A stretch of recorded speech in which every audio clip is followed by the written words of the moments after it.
People will buy anything. Anything. Here at lightningesl.com, observer of human nature, I notice many times people will buy almost anything. You say to yourself, I wouldn't buy that, I wouldn't buy that. Well, guess what?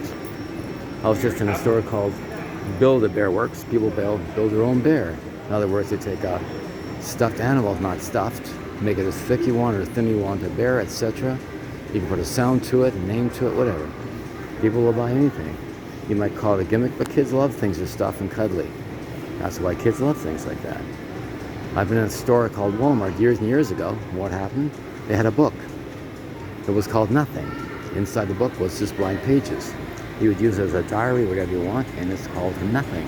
People bought it. It was $5.95 with a hardcover notebook. In this case, the gimmick or tease to get you interested in buying it was a beautiful cover. It was. Inside blank pages. But people still bought it. So there you are. This perfect example. People will buy anything. In other words, some people say the expression, it's a sucker born every minute. Is it really a sucker or some kind of thing they like about it? You've seen toys come and go over the years. And you say to yourself, how could you buy such a thing? You'd be amazed. I was in Texas just recently and I saw peanut butter.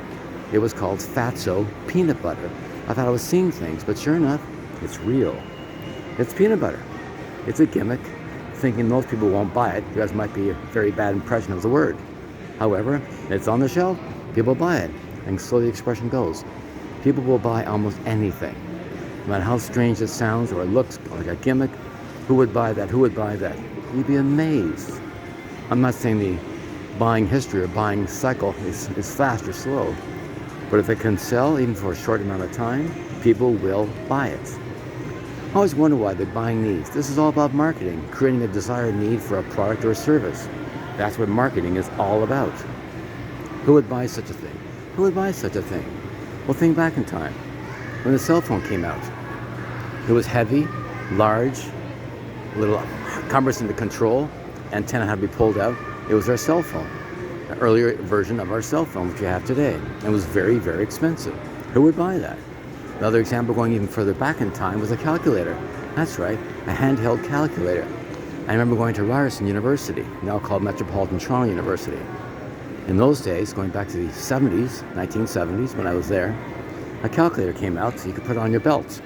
It was a belt calculator. In other words, you'd snap it off your belt and calculate something. Sure, it's a gimmick, and it's just a calculator. Who would buy it? Well, guess what? Thousands of people bought it. That's right, even just a calculator, add, subtract, multiply, divide, and square root. In those days, they did not call it a scientific calculator. But again, people will buy anything.